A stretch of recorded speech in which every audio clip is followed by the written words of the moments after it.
puntos. Claro. Entonces quieren regalar puntos. Entonces no les interesa un instrumento que verdaderamente mida capacidades, trayectoria y todo. Sí. No hay modo de que puedan hacer una buena tabla porque no la hacen con tiempo suficiente, Claro. sino que con cada proceso utilizan la tabla del proceso anterior y en una hora o en menos si es posible la medio cambian y esa es la que aprueban. Claro. Pero es un instrumento técnico, eso tendría que ser pensado, ellos tendrían que tener a un experto en ese tipo de evaluaciones para que les propusiera una tabla. Ya privada, lo público. Así es, entonces sí se requiere, por supuesto, que sea un buen administrador, claro. pero es que no examinaron eso, no examinaron, entonces no sabemos quién administra, y los que vienen de ser jueces y magistrados no tienen cuestión administrativa. Pero fallaron. Yo creo que ellos debieron haberse dado cuenta en algún momento, ya después de las primeras 5 o 6 horas, que la táctica no estaba funcionando. Más de fondo es ¿por qué hay tanto riosmontista protagonizando los momentos más cruciales de estos procesos de postulación? Así es, correcto. ¿Verdad? Entonces, y si ahora el presidente nombra, como se ha estado diciendo, al jurista Gabriel Orellana, que coincide, claro, coincide, es correcto. fue canciller del gobierno del FRG y fue abogado también en temas constitucionales, por ejemplo, la candidatura, ¿no?, del general Ríos Montt.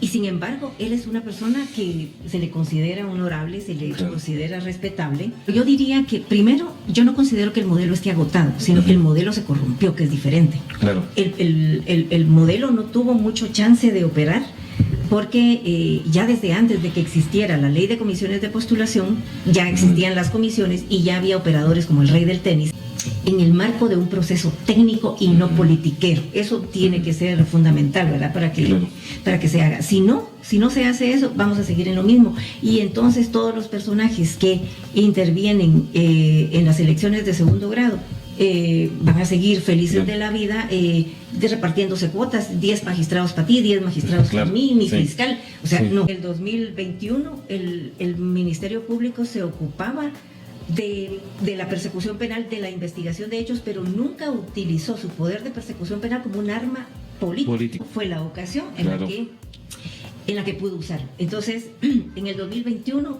lo hizo contra Estuardo Gálvez. En el 2023 hizo lo mismo, pero para tratar de votar las elecciones generales, o sea, de una elección gremial a una elección de primer grado a nivel nacional. Sí. O sea, ahí creció sustancialmente ese poder que el Ministerio Público está usando, que lo puede usar, pero no es legítimo y es antidemocrático. Claro. Bienvenidos a otro episodio de Otra Perspectiva Podcast. El día de hoy vamos a analizar cuáles son las sorpresas que nos hemos encontrado en estas elecciones de segundo grado, particularmente en la operación y el funcionamiento de las comisiones de postulación. Pero vamos a marcar este ejercicio con una invitada con mucho conocimiento y con mucha experiencia en estos temas. Nada más y nada menos tenemos presente a Carmen Aida Ibarra. Bienvenida, Carmen Aida, por aceptar la invitación, directora de Projusticia, analista, y con ella será nuestra invitada para poder conversar estos elementos que nos están dando estas elecciones de segundo grado, particularmente en la Corte de Constitucionalidad y Tribunal Supremo Electoral. Entonces, Carmen Aida, bienvenida. Te agradezco por tu tiempo y por haber aceptado la invitación. Inicialmente, y así como entre desvelos, te quisiera preguntar cuál es tu apreciación a lo que observamos ayer en el Congreso de la República, en este proceso de la designación que finalmente, después de más de 14 horas, se inclinaron por designar a el magistrado Molina Barreto y a Luis Rosales como magistrado suplente ante la Corte de Constitucionalidad. Bueno, yo creo que lo ocurrido ayer en el Congreso, que fue bastante intenso, es bastante coherente con lo que hemos vivido desde enero, porque estamos frente a una serie de procesos de, por un lado, nominación y elección, y por el otro lado, de designación en el caso de la Corte de Constitucionalidad. Y ayer fue quizá, o esta sesión en el Congreso de tantas horas, fue quizá las horas más más candentes desde enero, pero todo el contexto, todo el día a día, la cotidianidad de las diferentes instituciones involucradas en la elección de fiscal general, magistrados del Tribunal Supremo Electoral y designación de magistrados de la CC, pues han vivido estas premuras, presiones, situaciones apremiantes, muchas por supuesto de orden jurídico, otras de orden político, y lo que sucedió ayer entonces en el Congreso es solamente una manifestación, solo que más subida de tono. Claro. En mi opinión, creo que los diputados de Raíces principalmente y luego los de Semilla tuvieron esa táctica de usar el tiempo, de pasar horas hablando como parte de los pasos que tenían que dar para alcanzar la meta de su estrategia. Su estrategia era identificar quién de los aspirantes podía concitar o convocar el voto de la mayoría parlamentaria, que no fueran ni Luis Rosales ni Molina Barreto, los actuales magistrados. Pero fallaron.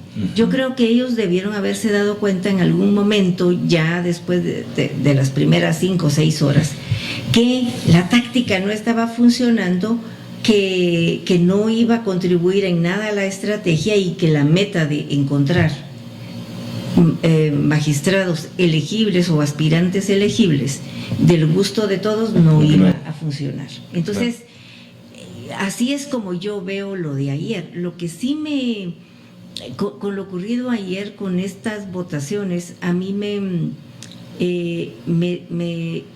sorprende y concita mi interés, y creo que requiere un análisis más de fondo, es ¿por qué hay tanto riosmontista protagonizando los momentos más cruciales de estos procesos de postulación? Así es, correcto. ¿Verdad? Entonces, eso es interesante ver cómo esa corriente, esos militantes siguen apareciendo por todos lados y en momentos cruciales. Claro, claro. ¿Verdad? Y eso que es muy determina. interesante. Sí.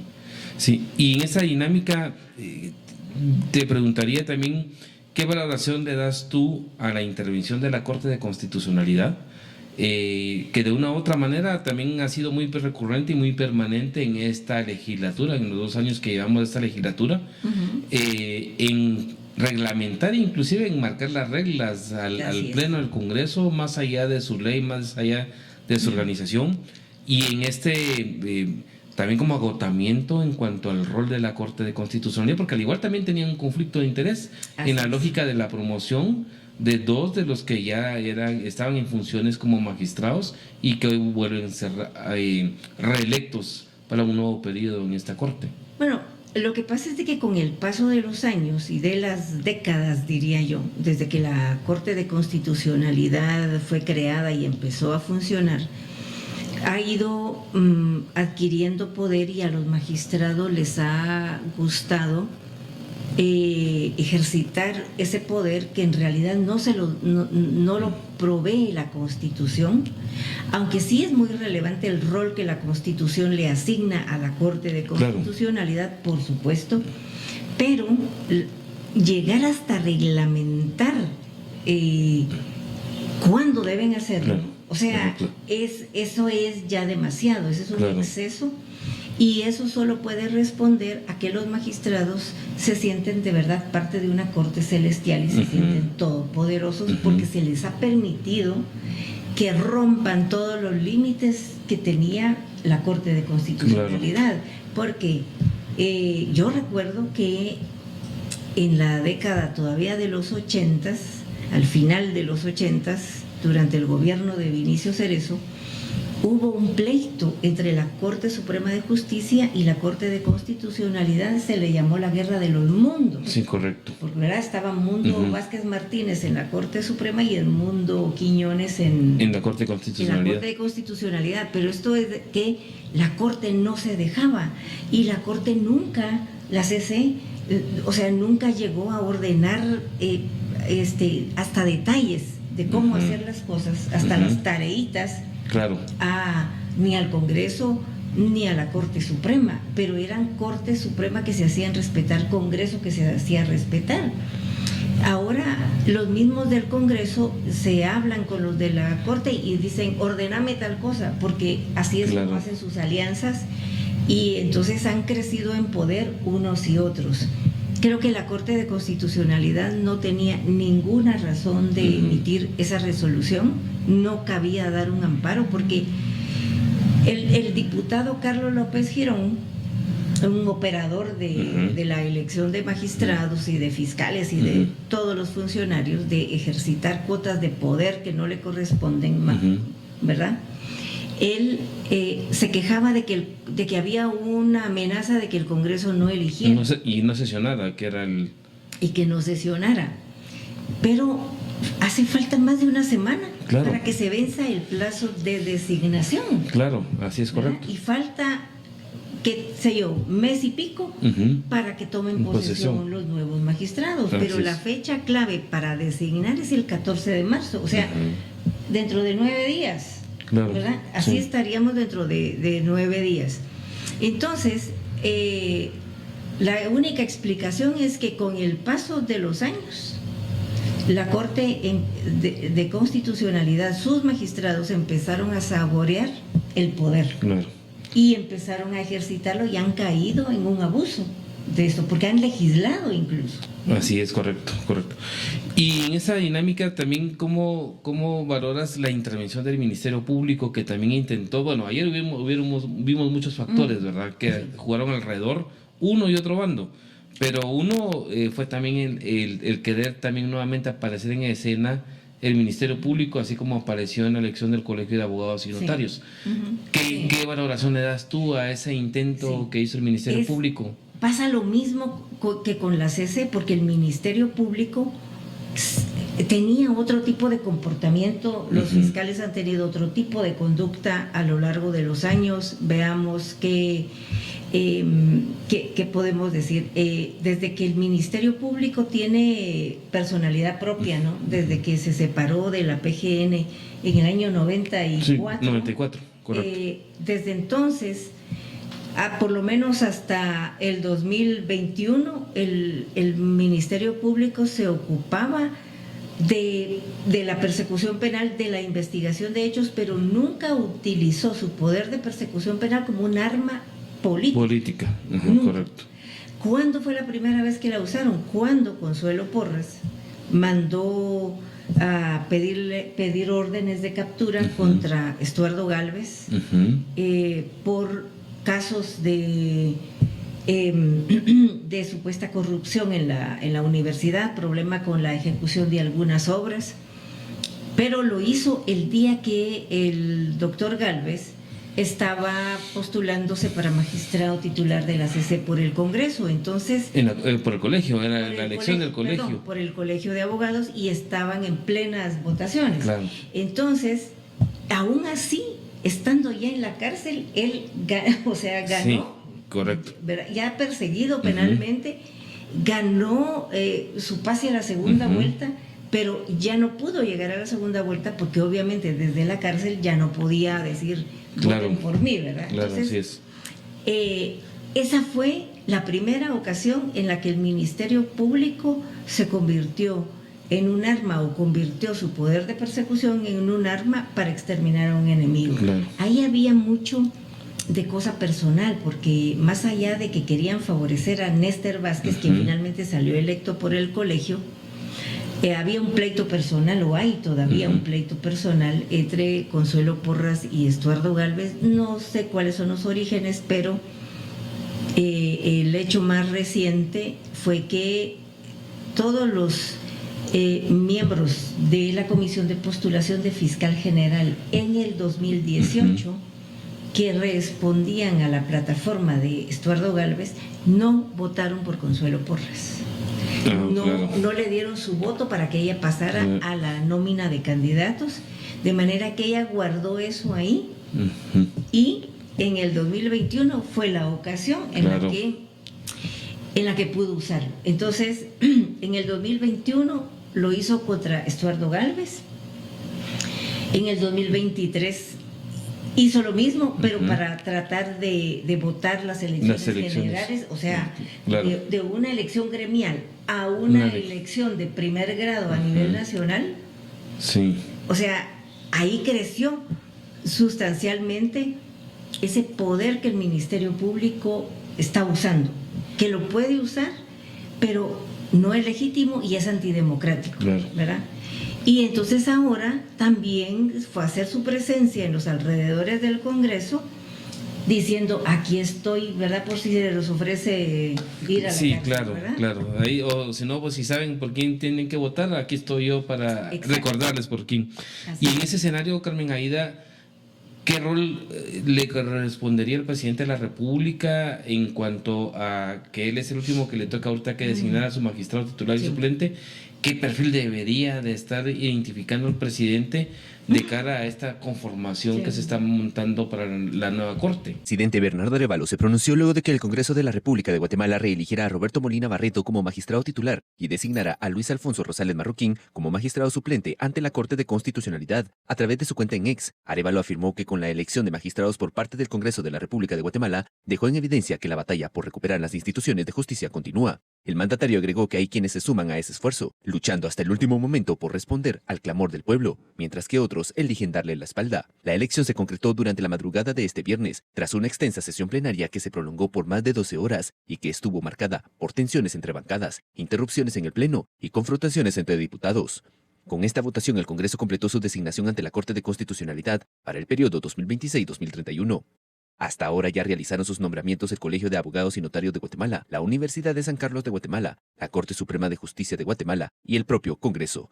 Bueno, lógicamente uno esperaría que sea el perfil que desearíamos para cualquier otro ente designante, ¿verdad? Una persona democrática, respetuosa del orden constitucional, que no haya tenido en su trayectoria personal y profesional acciones o conductas que lo hicieran no honorable o que le hicieran perder ese reconocimiento de sus círculos más cercanos. Es deseable que no sea una persona que le haya ocasionado condenas internacionales al Estado de Guatemala, ¿verdad? Claro.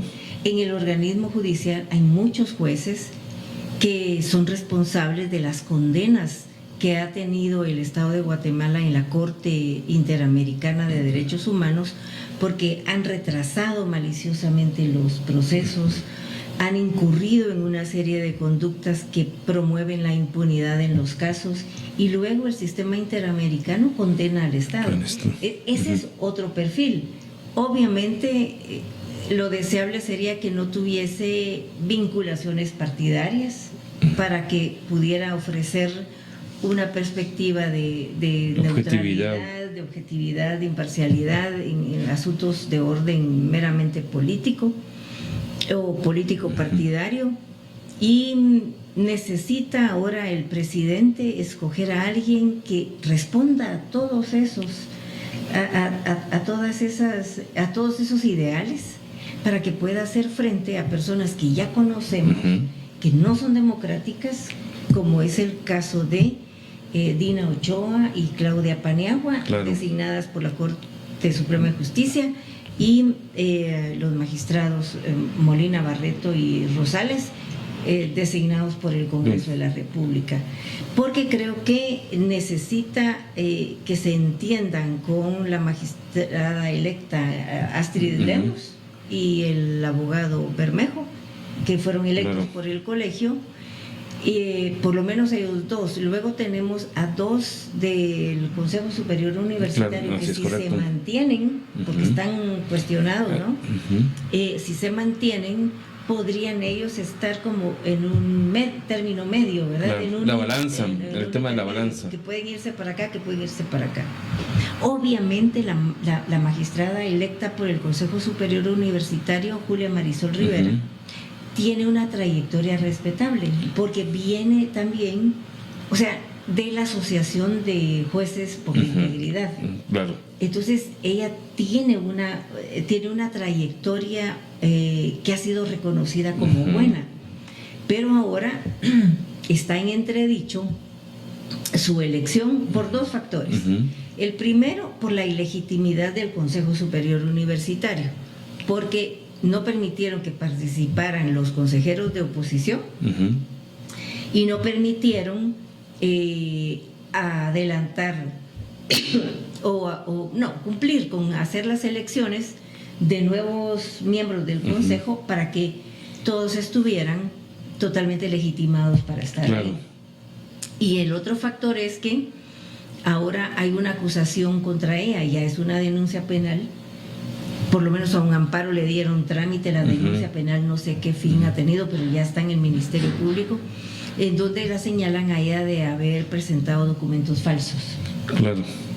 Entonces, digamos que si ella es refrendada en el cargo, si no sucede nada, ella podría tal vez con esa trayectoria que trae coincidir más con Astrid Lemos y con quien designe el presidente. Con quien designe el presidente, pero no sabemos a quién va a designar el presidente, ¿verdad?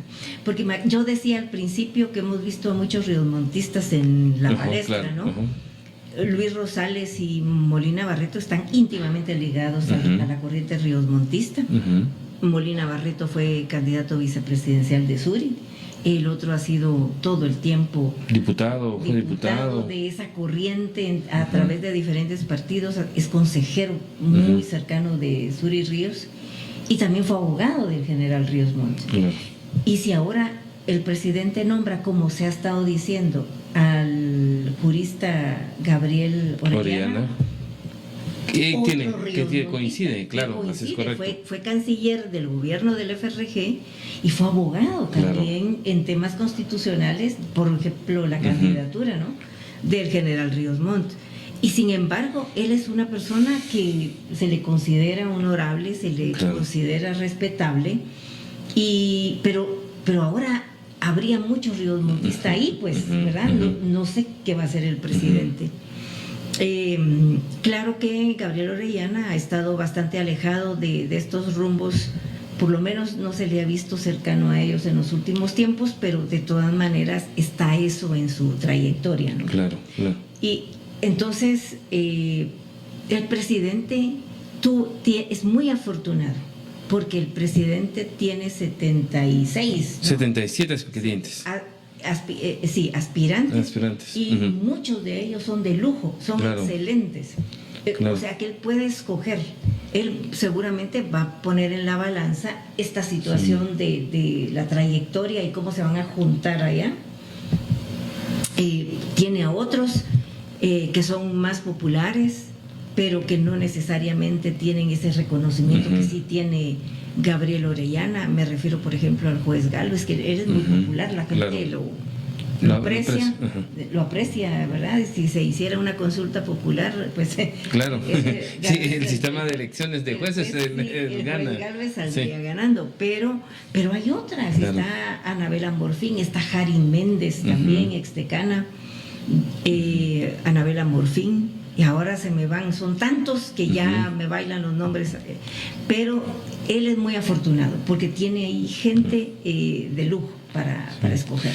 Y para finalizar esta parte de la Corte de Constitucionalidad, ¿cuál crees tú que debería ser como la característica deseable que deberíamos de tener de esa nueva Corte de Constitucionalidad en función a toda esta dinámica de extralimitaciones, de consideraciones de una Corte que no tiene límites? ¿Cuál crees tú que debería ser el ideal? Yo creo que tendrían que empezar por una reflexión sobre cuáles debieran ser los límites que ellos mismos se van a imponer. Tienen que educarnos. Claro. Ellos tienen que educarnos a nosotros sobre cómo podemos utilizar esos instrumentos o esos institutos constitucionales como el amparo, por ejemplo, o la acción de inconstitucionalidad, porque ahora para todo se presenta un amparo, para todo una inconstitucionalidad. Entonces sí es necesario que nosotros también tengamos un freno de parte de ellos, Claro. para que no tratemos de resolverlo todo en la CC, ni por la vía del amparo, pero ellos son los que tienen que educarnos al respecto y poner los límites. Que es un poco el tema como de la naturaleza también de ejemplificación, no solamente para los ciudadanos, sino también para los litigantes y los jueces, ¿verdad? Porque si no, mira el caso, por ejemplo, en la elección del Colegio de Abogados, habían presentado un recurso de inconstitucionalidad y la Corte, por ejemplo, que fue la que dejó afuera las carreras afines, la Corte la había admitido, pero no había otorgado la suspensión. Maliciosamente, diría yo, porque al final de cuentas ahí es un poco el tema también de conciencia de quien actúa.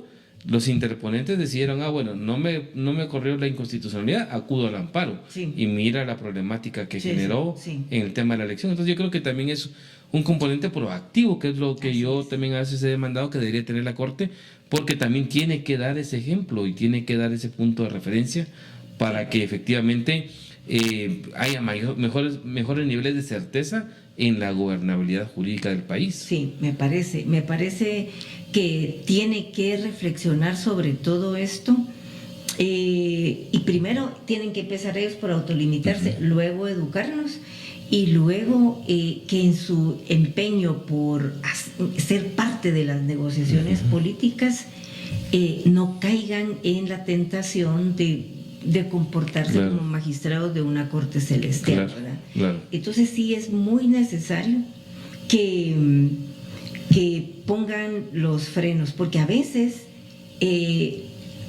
avanzan con un amparo, a veces no, a veces se lo mandan a un juez, o sea, a veces dicen, sí, no nos toca a nosotros, pero igual doy el amparo y ahora que siga su curso por allá con un juez normal, ¿va? Y hay otros casos en los que ameritaría que intervengan y no lo hacen. Y no lo hacen, efectivamente.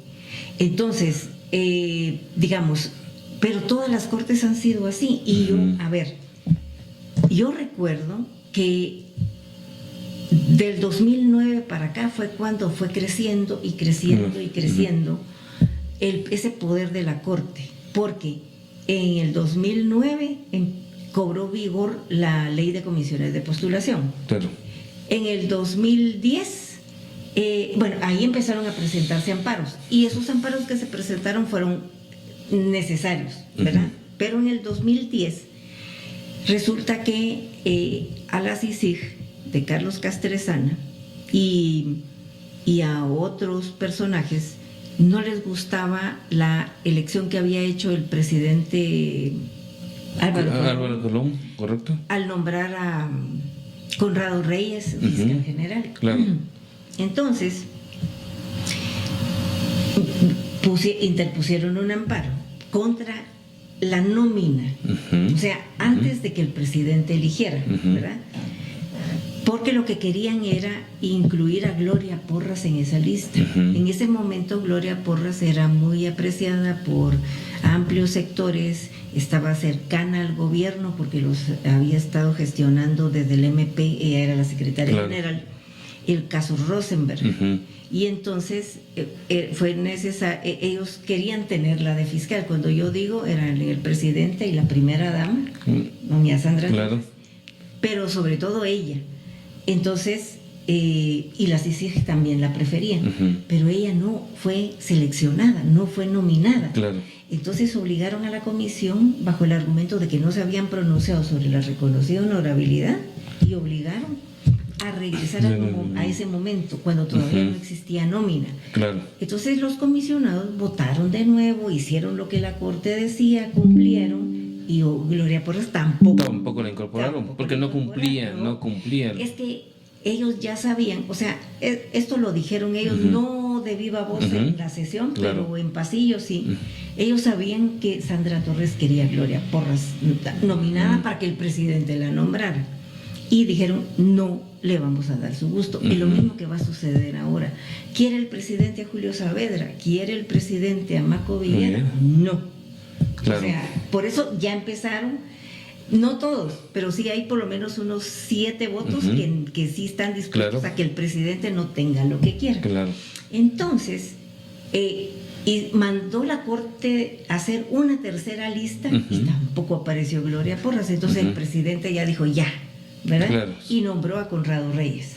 Y entonces la Corte decidió que era corrupto, que no se habían pronunciado bien sobre su honorabilidad, que la comisión no había hecho un buen trabajo y anuló la elección. Claro. Y corre y va de nuevo, ¿verdad? El proceso empezó de cero. La Corte ordenó que no se repitieran los decanos, que las universidades, imagínense, las universidades tenían que despedir a sus decanos y nombrar nuevos decanos. ¿Qué es eso? Claro.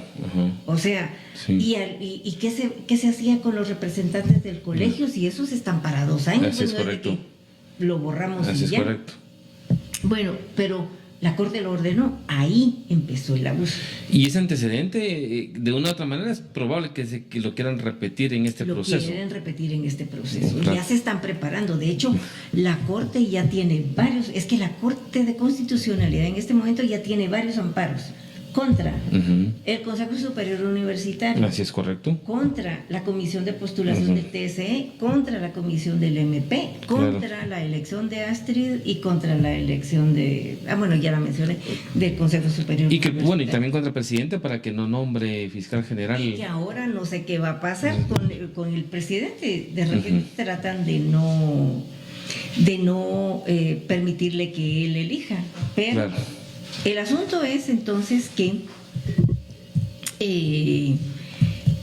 estamos ante una Corte que ha metido siempre la nariz, por lo menos del 2010 para acá, porque ahí podríamos ir viendo, no alcanzaría el tiempo para contar todas las anécdotas que hay de cómo la CC ha ido moldeando los procesos de postulación, y estamos en una época en la que también tiene todas las posibilidades de hacerlo. Claro. Bueno, Carmen Aida, y bueno, dejando este tema en particular y un poco que todavía queda pendiente, el martes está previsto que el Congreso de la República designe a los 5 magistrados titulares y suplentes al Tribunal Supremo Electoral. Inicialmente te plantearía, ¿qué valoraciones tienes tú sobre el desempeño y el resultado que dejó esta comisión de postulación, en donde pues obviamente había un cuestionamiento inicial que fue coordinado por Walter Mazariegos, quien está ejerciendo como rector de la San Carlos, y bueno, el tema de cómo se integró el tema del decano y el rector de las universidades privadas, más el de la San Carlos y el representante del Colegio de Abogados. ¿Cómo viste la operación de esta comisión de postulación? Entre los aspirantes figuran nombres que han sido mencionados públicamente por vetos o restricciones impuestas por autoridades de Estados Unidos, entre ellos Wilber Estuardo Castellanos Venegas, Lester Castellanos Rodas y Julio César Recinos Fabián, lo que ha generado debate durante la etapa de tachas, ya que distintos sectores han cuestionado su idoneidad y honorabilidad para integrar el órgano electoral. Además de ellos, la nómina incorpora perfiles con experiencia en el sector justicia, la academia y la administración pública. Entre los nombres que avanzaron destacan profesionales que han ocupado cargos como jueces, asesores jurídicos, docentes universitarios y funcionarios electorales, lo que fue ponderado por la comisión en la fase de evaluación curricular. Será justamente el Congreso de la República el que tendrá que hacer esas valoraciones, ¿verdad? Precisamente saber qué es lo que necesita el Tribunal Supremo Electoral y poder evaluarlo desde ahí con los perfiles que ya le fueron trasladados por la comisión. Bueno, primero, esa comisión tuvo de entradita 2 tachas. La tacha contra Mazariegos, digamos, porque se le considera ilegítimo, incuestionando el ciclo. Y muy antidemocrático por todas las medidas que ha tomado en la universidad contra estudiantes, docentes y trabajadores, ¿verdad? Sobre todo antidemocrático. Bueno, y luego viene y los rectores se habían reunido en noviembre para tomar una decisión de quién iba a ser su representante, o quiénes, porque necesitan 2, un titular y un suplente. Entonces, acordaron que iban a pedirle al Congreso un espacio para ir a hacer en enero, la elección. Y que iba a ser pública, como siempre ha sido desde que está en vigor la ley de comisiones de postulación. Los decanos, pero los rectores le piden al Congreso un espacio, y hacen la sesión, pueblo, y ahí hacen su sesión. A veces por ley le toca al presidente que convocarlos, pero no es aplicable eso a todos los procesos. Claro. En este caso, como rige más la ley electoral, pues ni modo, ¿verdad?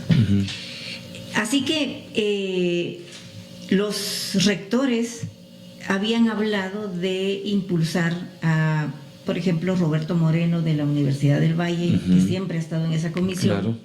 o al doctor Cyrano Ruiz de la Da Vinci, y de repente resultó que hicieron la elección muy a principios de enero, en secreto, y ya no votaron por quien habían medio hablado en noviembre, que era Sí, no. uno de estos dos, sino se fueron a elegir a alguien que tiene impedimento por ser ministro Claro, de culto, claro. y además funcionario porque es el presidente del RENA.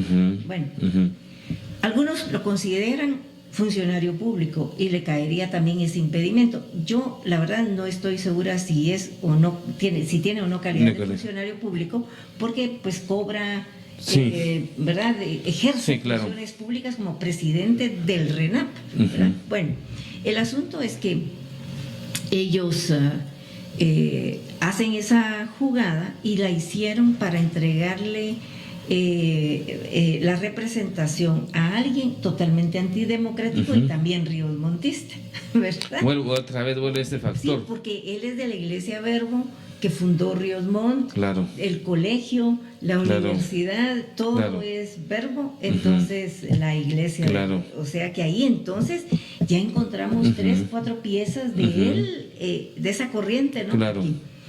Entonces, ahí se dieron los votos más antidemocráticos, porque en el caso de los decanos, siempre habían electo a alguien como el licenciado Aragón Solé, decano de la Universidad de San Pablo, pero en esta ocasión no, lo marginaron. Supongo que hubo acuerdos entre los decanos, obviamente, Claro. entre los rectores, y por unanimidad designaron al de la UDEO, vinculado a la Liga Pro Patria y a la Fundación contra el Terrorismo. Así que, ¿qué se podía esperar de esa comisión? Y los representantes del colegio, que ganaron muy bien su elección, los de la Unidad por la Democracia, no pudieron hacer nada, pero Claro. tampoco quisieron hacer nada, porque avalaron una tabla terrible, que era un punto que había preguntado. Sí, que te había preguntado. Sí, cabalmente en ese punto de si había habido avance o no en función a esta tabla de gradación, que siempre es el cuestionamiento principal.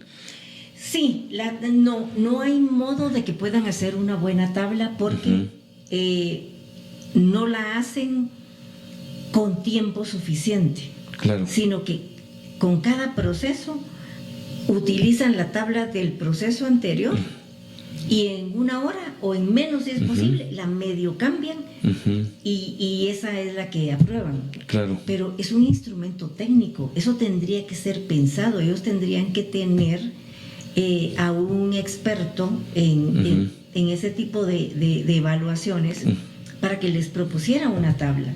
La Claro. Universidad del Valle tiene gente especializada en esto. Ya en el pasado les han hecho propuestas, pero como lo que quieren es darle puntos, Claro. entonces quieren regalar puntos. Entonces no les interesa un instrumento que verdaderamente mida capacidades, trayectoria y todo eso. Sí, y que es más, yo no sé, yo creo que en una conversación previa que tuve con tu persona te había comentado sobre esto, porque en esa tabla en particular tenía 2 características que a mí me llamó la atención. La primera es que estaba muy dirigida en la dinámica de darle 20 puntos a quienes habían ejercido funciones de dirección estratégica. Y que estaba más y tenía una mayor calificación en el ámbito público que en el ámbito privado. Es decir, si haya sido jefe de un departamento, de una unidad, viceministro, ministro, director, subdirector o funcionario público, tenía un mayor puntaje que, por ejemplo, una asesoría en una consultoría que tenía 3 puntos. Y el otro era que no ponderaba de igual manera, por ejemplo, la parte privada, que es un poco para el tema de los litigantes, ¿verdad? Sí. Entonces, tenía primero ese complemento, ¿verdad? Y luego una ponderación de los títulos. Algunos le han llamado el tema de la titulitis, ¿verdad? De repente te sorprenden que hay, sobre todo, funcionarios que han sido magistrados con 2, 3, 4 doctorados, maestrías, que en un mismo año lo han hecho y que al final de cuentas hay mucho cuestionamiento si realmente lo hicieron o no lo hicieron. Que es un punto como, yo creo que es como tal vez la parte de la génesis de todo Sí. este problema, de todo este modelo, Así es. porque tampoco valora tu expertise en Exacto. los temas. Porque el problema es que como la mayoría son decanos y rectores participando Claro. en esto, Ujú.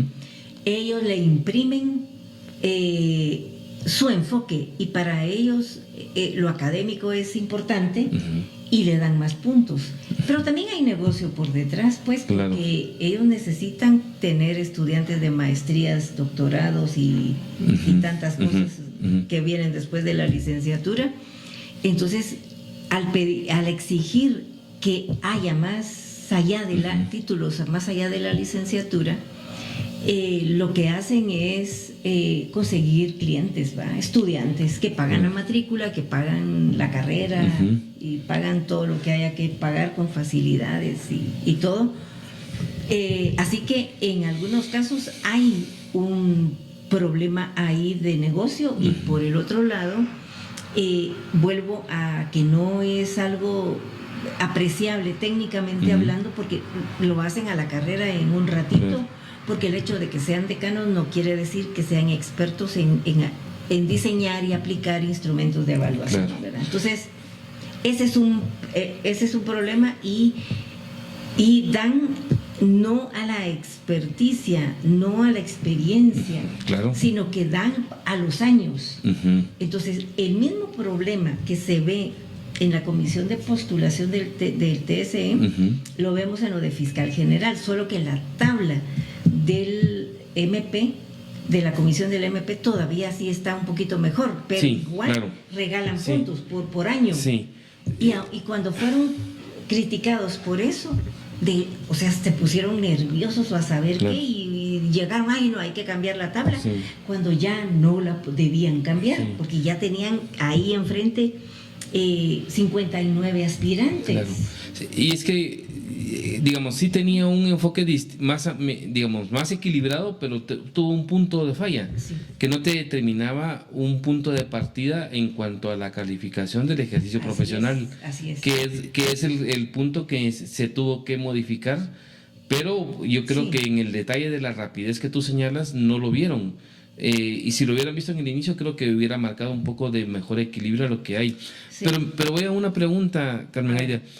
En el caso del Tribunal Supremo Electoral, ¿crees tú que hubiera sido un poco distinto si también hubiera habido una oportunidad de entrevistar a los actores? En una jornada marcada por momentos de tensión y cuestionamientos directos, la Junta de Jefes de Bloques abrió un espacio para entrevistar a los 20 profesionales que integran la nómina a candidatos a magistrados del Tribunal Supremo Electoral para el periodo 2026-2032. La actividad se desarrolló en el Congreso de la República, donde los jefes de bloque junto a integrantes de la Junta Directiva dio inicio a la segunda reunión ordinaria para escuchar a los aspirantes. El ejercicio fue presentado como un mecanismo para que los candidatos se dieran a conocer y para mostrar transparencia en el proceso de elección de los próximos magistrados titular y suplente del Tribunal Supremo Electoral. A la dinámica, uno a uno, los 20 postulantes dispusieron de 5 minutos para exponer su perfil, su experiencia y las acciones que impulsarían en caso de ser electos. Posteriormente, se abrió un espacio de 5 minutos adicionales para preguntas de los diputados. Entre los temas consultados se destacaron propuestas sobre actualización de la cartografía electoral, para definir nuevos centros de votación, mecanismos para fortalecer la inspección institucional y la estrategia para incentivar la participación del voto en el extranjero. El momento de mayor tensión surgió cuando algunos diputados preguntaron a los candidatos su postura respecto a señalamientos de supuesto fraude en las elecciones de 2023.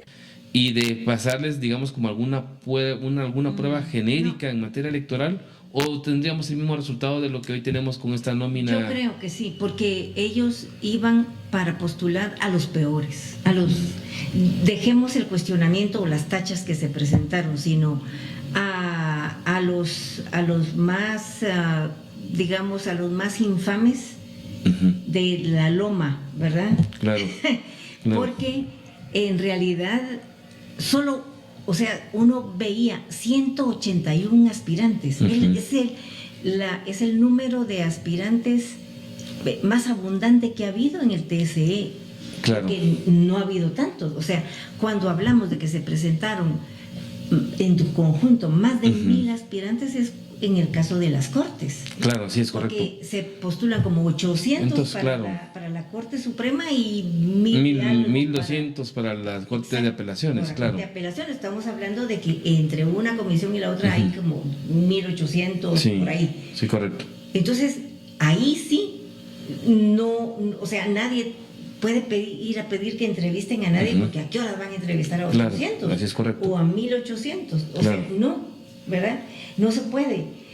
Y por eso a mí me molesta mucho cuando vienen observadores y ya puro tubo quieren que la comisión entreviste. ¿A qué horas va Claro. a entrevistar a Raimundo y todo el mundo? No, no se puede. Tiene que haber en todo caso otro tipo de procedimiento, pero no la entrevista. Y en el caso del TSE, aunque también ahí se presentaron 181, no era viable la entrevista, Claro. porque solo tenían un mes para hacerlo, porque se instaló la comisión el 20 de enero y el 20 de febrero tenían que entregar ya. Claro. Pero aún así, como lo hicieron todo tan rápido y tan a la carrera, todavía les hubiera quedado tiempo para hacer un mejor proceso de selección, pero no lo hicieron, ¿verdad? Entonces, yo creo que hubo una consigna para decirle a todos estos que se juntaran, que se fueran a inscribir, y por eso tener un universo muy amplio, para tener un universo muy amplio de gente mala, Ajá. de gente mala, gente que no ha tenido un buen desempeño, para que a cualquiera que eligieran igual iba a ser servir a los intereses de los partidos que los pongan ahí. Y en esa dinámica, digamos, teniendo ese antecedente de la forma en cómo se seleccionó y se determinó esta lista, ya de cara al ejercicio que tiene que hacer el Congreso de la República el martes, ¿cuál crees tú que debería ser como el perfil que debería de priorizar el Congreso de la República para poder decir a quiénes de esos 20 les da la calidad de magistrados titulares y suplentes? Ay, es tan difícil porque ninguno de ellos tiene realmente experiencia en el cargo al cual están aspirando, que es manejar todo lo relativo al ejercicio de los derechos políticos, ¿verdad? De todos los guatemaltecos, de los que van a elegir y de los que se postulan para ser electos, ¿no? Entonces, el único que tiene ahí experiencia en todo caso, pero en amañar elecciones gremiales, es Castellanos Venegas. Es el único que ha estado en algún momento en la asamblea de los magistrados de apelaciones eligiendo representantes, pero de ahí nadie más. La mayoría son magistrados actualmente, o ex magistrados o ex jueces. Hay mucho ahí. Muy poco abogado litigante, y bueno, y solo está el actual secretario del Tribunal Supremo Electoral. Con ¿no? experiencia, digamos, pero él más administrativa, pero Así digamos que realmente de todos, él es el que más experiencia tiene en eso. ¿Y no crees que debe ser también como un equilibrio? Porque al final de cuentas es que ahí necesitas gente que conozca propiamente el tema electoral, pero de igual manera pasa por personajes en la función del tribunal que tiene que ver mucho con el tema de los amparos y en la parte propiamente jurisdiccional, el manejo del presupuesto, porque también a veces es un tema gerencial y conocimiento de operación que no es lo mismo la iniciativa privada a lo público. Así es, entonces sí se requiere, por supuesto, que sea un buen administrador, claro. pero es que no examinaron eso, no examinaron, entonces no sabemos quién administra, y los que vienen de ser jueces y magistrados no tienen cuestión administrativa, ellos no, porque no administran. Así es, correcto. Podríamos decir eso de un presidente de la Corte Suprema de Justicia. O alguien que ha sido ministro o que ha estado en una función en el Ejecutivo. El que tiene una gran experiencia en eso es Skinner Klein, ¿verdad? Porque ha estado en el mundo gerencial todo el tiempo. Entonces, él sí tiene experiencia en esto. Entonces, resulta que vamos a tener muchos jueces o funcionarios del sector justicia muy expertos en la legislación penal o en lo civil, pero no en las materias que interesan al TSE, que son pues todo lo de la formación política democrática, los asuntos electorales, el derecho electoral, que creo que aquí no hay ni siquiera especialización en eso. Así es, correcto. Ellos, la mayoría, no tienen experiencia administrativa porque van a tener que dominar un monstruo, pues. Porque, todas las juntas receptoras de votos, las juntas departamentales. O sea que yo no veo ahí una gran experiencia. Y al final de cuentas, claro que va a doler el hígado un poco más si eligen a este o eligen al otro, pero que ellos ofrezcan garantías de que van a ir a rescatar al Tribunal Supremo Electoral, no lo creo. Yo creo que van a estar muy supeditados a lo que digan los partidos. Y más allá del tema de la lista y los nombres, digamos, yo te diría como la pregunta invertida: ¿a quiénes no debería elegir el Congreso de esa lista en función al tema del expertise o lo que se ha conocido de quienes han integrado esta nómina de 20? Bueno, yo resaltaría por la trayectoria que se les conoce al juez que ahora es relator contra la tortura, Lester Castellanos, por antidemocrático, porque cabalmente desde el Tribunal Supremo Electoral se tiene que impulsar la democracia, se tiene que trabajar para garantizar la democracia, ¿no? Claro. Y él lo que hizo fue una serie de prácticas antidemocráticas para cobrar venganza de que la fiscal, exfiscal Virginia La Parra, se haya atrevido a denunciarlo administrativamente, porque hasta ahí llegó ella, claro, ¿verdad? Por algunos desaguisados en el manejo de un caso en Quetzaltenango. Entonces, yo creo que él se ha manifestado de cuerpo completo como una persona, un profesional totalmente antidemocrático, y da miedo eso, ¿verdad? Por lo demás, Castellanos Venegas también, el solo hecho de que haya cerrado en una elección gremial, que haya propuesto, que haya sido uno de los 5 dirigentes de la Asamblea de Magistrados, que propusieron una planilla única para cerrar la participación de otras planillas, eso ya lo pinta también como una persona antidemocrática y dispuesto a violar la ley, porque la ley de comisiones de postulación es clara: representación de minorías. Eso quiere decir que tiene que haber varios jugadores ahí, para que todos puedan cachar un poquito, ¿verdad? Él dijo: no, todo me lo llevo yo. Sí, él y sus claro. Y digamos, yo como para ir finalizando, Carmen Aida, bueno, regresando, en todo este proceso siempre tiene que ver mucho con el tema de las comisiones de postulación. Sí. Ya en este ejercicio, inclusive los representantes del Colegio de Abogados han marcado públicamente que el modelo ya está agotado y que es necesario, algunos piden que se retiren ciertas instituciones, y bueno, pero el punto es qué tipo de reformas son las que necesitamos para este modelo, y quién puede, digamos, de una manera equilibrada llamar y decir: miren, esto es lo que tenemos que enmendar para que efectivamente se presente a la instancia política, porque finalmente tiene que llegar al Congreso de la República para poder mejorar este sistema, y me temo que hay algunos que tienen que ver inclusive con reforma constitucional todavía. Sí, por supuesto. Si hablamos solo de los procesos que estamos experimentando en este primer trimestre del año, yo diría que hay que entrar a la ley electoral, y hay propuestas ya para modificar la composición de la ley de la comisión de postulación, porque eso no está en la Constitución, no requiere reforma constitucional. Sí. Entonces, Carmen Aida, la pregunta sería: ¿qué tipo de reformas, cómo modificamos este formato de comisiones de postulación, donde ya algunos actores que han participado han dicho que el modelo ya está agotado, ¿verdad? Pero la pregunta es: ¿en dónde y qué tipo de reformas hay? Algunas que tienen inclusive temas de carácter constitucional, y quién es el que puede convocar para que finalmente se dé este tipo de reformas. Bueno, yo diría que primero, yo no considero que el modelo esté agotado, sino que el modelo se corrompió, que es diferente. Claro. El modelo no tuvo mucho chance de operar, porque ya desde antes de que existiera la ley de comisiones de postulación, ya existían las comisiones y ya había operadores como el rey del tenis amañando las postulaciones. Entonces, eso sí requiere reforma constitucional en el caso de la elección de magistrados de la Corte Suprema de Justicia y de la Corte de Apelaciones. Claro.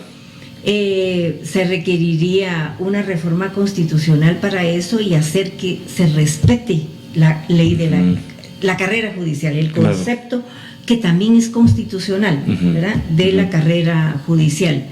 Entonces, esa es una tarea de reforma constitucional que ojalá el presidente Luis Contreras, con su junta directiva o en conjunto con los jefes de bloque, pudiesen conformar un proceso, crear un proceso y que convoque a otros sectores. Por ejemplo, los primeros que tienen que estar ahí sentados son los magistrados de la Suprema, Claro, una ajá. delegación de magistrados de apelaciones, los jueces de aquí, los jueces de allá, o sea, Claro. ellos principalmente, y por supuesto el colegio de abogados. Claro.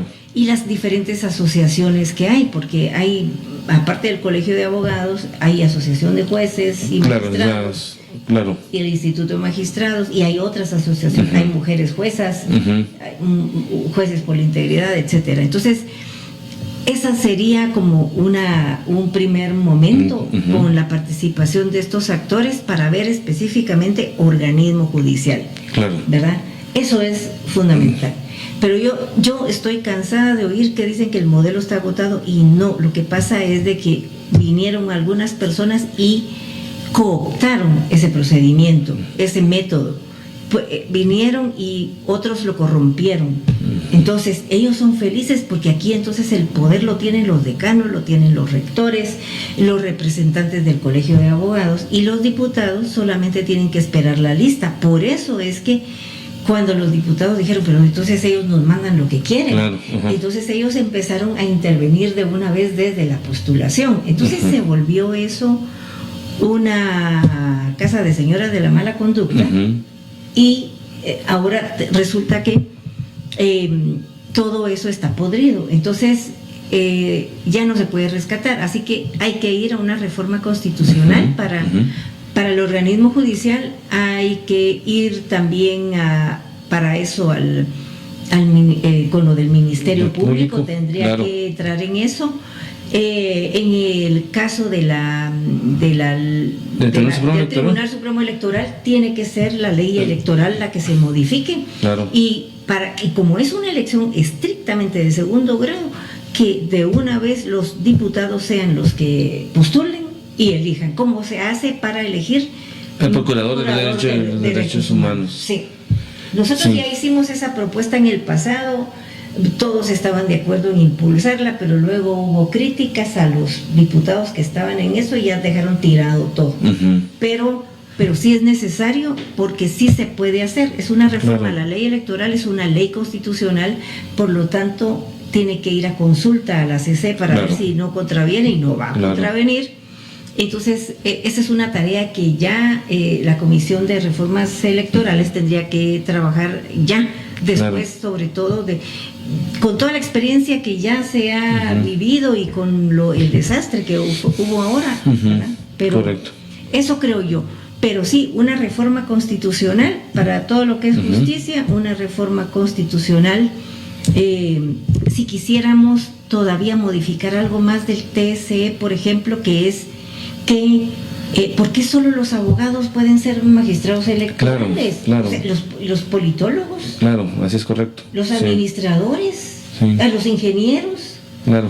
O sea, yo creo que eso se tendría que abrir, porque no necesariamente se tiene que ser jurista para ir al tribunal, En la administración para organizar las elecciones Sí, claro. generales. O que en todo caso ahí también te marca el tema de la justicia privativa electoral, que también es un otro componente, que es lo que de una u otra manera también ha habido alguna serie ahí como de perversión en el proceso. Así es. Y también es necesario que ya se toque también lo del procurador de los derechos humanos, porque tampoco se requiere ser abogado. Un educador muy bien puede ser un procurador de los derechos humanos, un psicólogo, un administrador, porque se trata de manejar una institución, pero sobre todo tiene que tener esa formación en materia democrática y en derechos humanos, y no necesariamente eso es capo privativo de los abogados.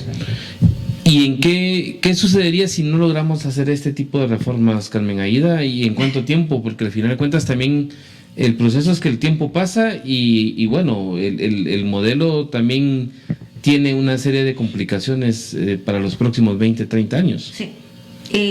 Yo creo que es muy difícil, porque cuando se habla de reforma constitucional, todo el mundo aparece con su propia agenda y quiere ir a meter mano, y entonces como aparece en temas así tan candentes como el derecho consuetudinario, ya no gusta, o que si de una vez entrémosle al Banco de Guatemala, tampoco les gusta otro. O sea, es muy difícil, pero si nos ceñimos a que tiene que ser algo de la reforma constitucional y específicamente del sector justicia, yo creo que sí podría haber posibilidades. Todo lo que tenga que ver con elecciones de segundo grado lo extendería yo también, ¿verdad? Correcto. A que sea eso. Y hay que involucrar a todos los sectores, pero en el marco de un proceso técnico y no politiquero. Eso tiene que ser fundamental, ¿verdad? Para que se haga. Si no se hace eso, vamos a seguir en lo mismo. Y entonces todos los personajes que intervienen en las elecciones de segundo grado van a seguir felices de la vida, repartiéndose cuotas, 10 magistrados para ti, 10 magistrados para mí, mi fiscal, o sea, no. Y se van a seguir reproduciendo en distinta naturaleza, pero siempre Así van a es. existir personajes en esta naturaleza. Vamos a seguir teniendo más de lo mismo y nos vamos a estar quejando cada 4 años, cada 5 años, cada 6 años. Es que no sirven, ya se agotó el proceso. Pues eso lo he oído yo desde hace 50,000 años, pero el problema fue que en el origen el rey del tenis tuvo la culpa por empezar él a maniobrar ahí la cosa. Y todo fue porque querían conformar una corte de constitucionalidad que favoreciera la candidatura de Ríos Montt. Claro, sí. Vuelve a aparecer ese Vuelve a personaje. aparecer este factor. Sí.